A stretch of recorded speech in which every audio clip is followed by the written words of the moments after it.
Well, clearly you can see there's a lot of statistics out there, and that while people say, well, the numbers don't lie. Well, the numbers aren't lying, but you have to understand what the numbers do and don't mean.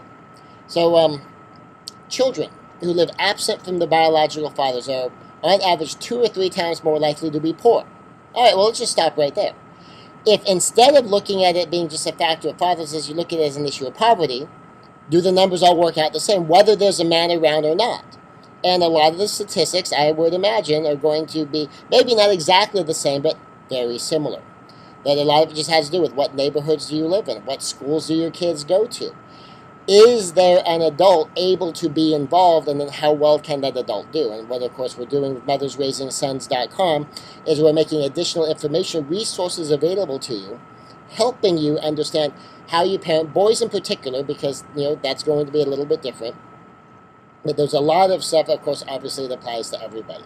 But understanding these statistics, being able to look at them and be able to break them out and understand, like, is there an increased risk of drug use? Yes. How much is that connected to poverty? Is there an increase of suicide? Yeah, well, yes. Is that also connected to poverty?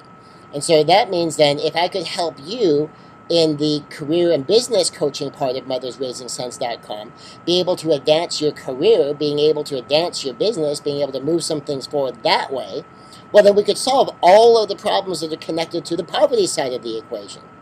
And so it's frustrating to me as someone who's done a lot of statistical study and has studied your evaluations of studies and how you do all of that, that the level of guilt sometimes gets heaped on women who are really doing their best to sometimes be told, keep this man around because, not thinking that, someone's having a damaging parent can be worse than it. In fact, I tell you what, here's some other stuff I have here. Let me take a look.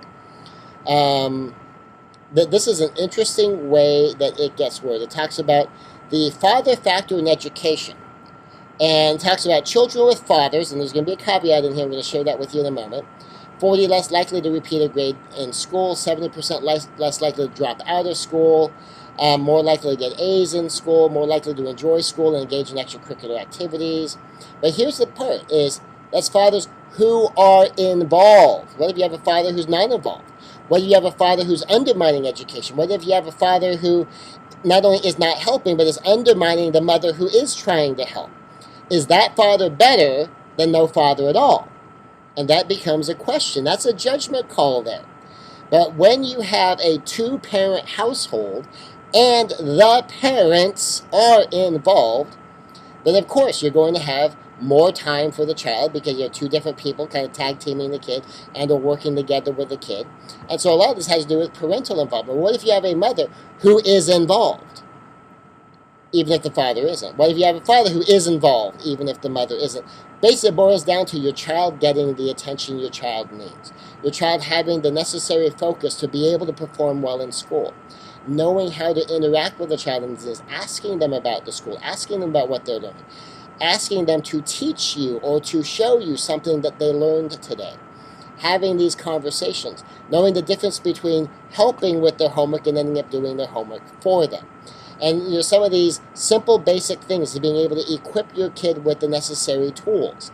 So in my case, with Mothers Raising Sons, I give you a copy of my all-day Maximizing Education program. I also give you a copy of my Honor Smart Maximizing Memory program. And so you can provide these resources to your child to do better in school. Now, is it nice if you've got a mother and a father and you're married and you're living together and you're partners and you're both involved in your child's education, you're both involved in your child's parenting, you're both partners in this, or you're working together, you're kind of pulling your kids in the same direction? Yes, of course, that's fantastic. I personally have never met someone who wouldn't even say that is ideal, to have both of the kids' parents around, getting along with a good, strong relationship, totally cooperating in parenting. But to be perfectly honest, that's not the case a lot of times. And obviously, if you're a single mom, that's not going to be the case with you. So hopefully by getting in and unpacking some of these statistics and just being able to see there are tools, there's things you can do, there's resources you have, there's things you can give your child to listen to, or you could listen to it and then teach it to your child, to kind of head off some of these issues and understand that the issue isn't just not having a male around. the issues are connected to other things that flow around. If we can deal with some of those things, we can move things forward and we can get things handled. So I hope there's this quick little 7-lesson section on dealing with the statistics of fatherlessness and how you can communicate with people about some of what these mean, especially if someone's trying to encourage you to stay in something that's bad or dangerous or even abusive, and just in the name of, well, you know how bad it is, children need their father type thing, then this will help give you an insight and understanding and be able to have that conversation. So this is Scott Conroy, Mothers Raising Sons, and just in this quick 7-lesson set, we've unpacked some statistics and talked about what they do mean, what they don't mean, and some of what you can do about them. And of course, talked a bit about the extra resources that we make available to deal with some of these issues head on, and of course, a lot more that can be covered in a 5 to 10 minute lesson. So Scott Conroy, mothersraisingsons.com. Hope to see you as a member, Mom, so we can get all of these resources in your hands. Thank you.